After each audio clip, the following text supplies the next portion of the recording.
Essentially what the dancer is, in this case, he starts to sing a series of place names which then identify in the audience someone who has passed away. So if my brother has passed away, this guy will sing places associated with my brother. I will recognise suddenly that that's the case and be overcome with grief, right?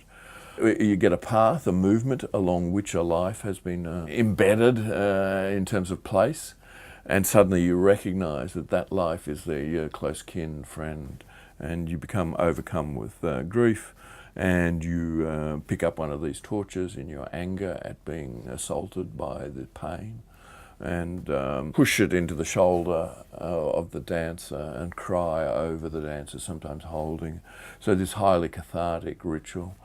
And the idea is that basically brothers should burn each other, right? So, but then even more intensely, it's best if the person you're burning, this dancer, is your namesake.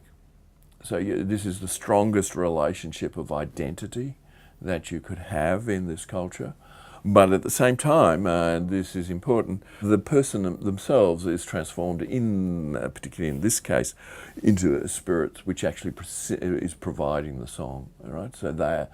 So in a sense, the namesake, your identity, is absent, in the same way that the person you're mourning for is your identity, but also absent, right? And so it's mapped into this beautiful sonic representation of some of those places, which the song also amplifies bird calls and other elements of the rainforest, and so intensifies poetically the experience, the everyday experience of life into a poetic form.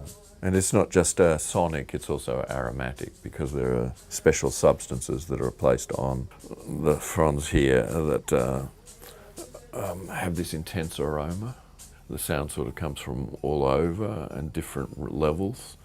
And by being slightly out of kilter, where the singer, the lead singer, and the chorus create this similar aesthetic effect, that you're not quite sure where the sound is coming from. It's not simply coming from him. So there are very specific aesthetic echoes of the rainforest.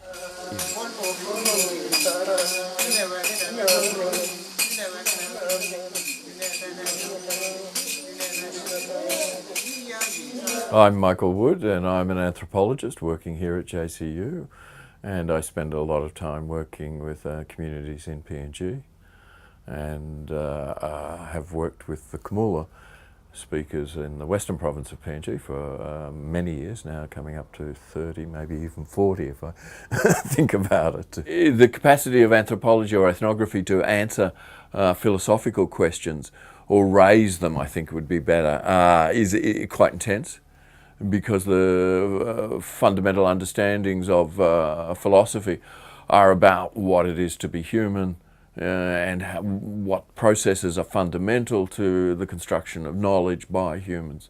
And equally, you confront slightly different ideas and concerns, which generate out, again, the capacity to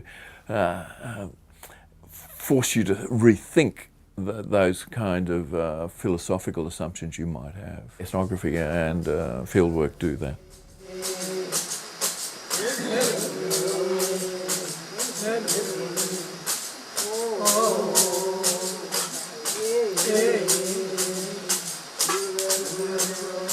I started out, my undergraduate career was as an economist. I had managed to get in the top 10 of the state whenever I did my higher school certificate.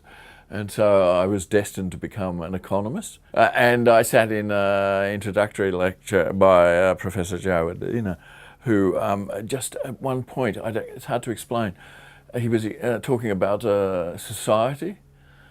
And as a result of that lecture and sitting in a bus, I realised I was in a society. There was something wider than just me and my experience, but structuring organisation of that experience through collective rituals like sitting on a bus. So, and yeah, this conjunction of my experience with the lecture was like a real moment of illumination about the possibilities of this entity, call it culture, call it social structure, call it rules, but that was just really, again, fascinating. And I think anthropology is, in a sense, a theory of those possibilities, of those kinds of collective experiences, a collective organisation, and your personal experience of them, and the resonance between the fact that there are these, at that point in particular, structuring principles really interested me. The radical difference that anthropology tries to deal with as really important. That studying your own society is like reading a novel. It's easy, in some sense, right? A Western novel, right? But when you are dealing with a group of people who are potentially quite different to the traditions you're aware of, that is just so much more interesting. So from my bus trip to, I suppose, the possibilities of understanding something that is very different to your everyday normal experience.